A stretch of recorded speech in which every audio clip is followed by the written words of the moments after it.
Dhe në polici nuk ka vend për njerëz me lidhje dy fishta, me zyrën dhe borderon e policisë shtetit dhe me skutat dhe paratë e zezat krimit. Prandaj, pres në padurim që legislacioni i ri i punuar nga ekspertët më të mirë të policisë shtetit, në bashkëpunim me gjithë partnerët tanë ndërkombëtar, cilët janë jashtëzakonisht entuziast për produktin e arritur, të kalojë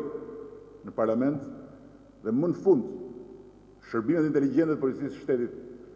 të transformohen nga një konglomerat dhe tërësi mekanizmas çakorduar që më shumë kanë bërë dëm sa kanë bërë mirë në byron kombëtare të hetimit. Ju jeni të pa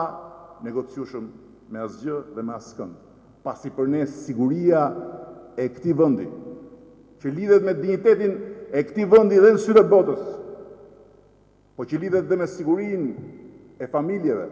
dhe të fëmijëve të këtij vendi, është e pa negociueshme dhe jeni ju garantët e parë të kësaj sigurie. Po mirë,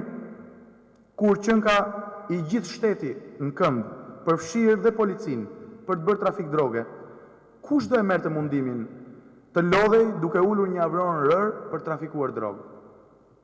Kur qënë ka dhe shteti dhe policia, madje dhe ushtria e përfshirë, nuk do ishte vallë më e lehtë të bëhej ky trafiku drogës? Pas 23 qershorit, Shqipëria duket sikur u zgjua me parcela drogë siç kurrë nuk kishte parë historia e saj, po në fakt aty ishte. Ajo që u mboll na takoi ne dhe partnerëve tanë ndërkombëtar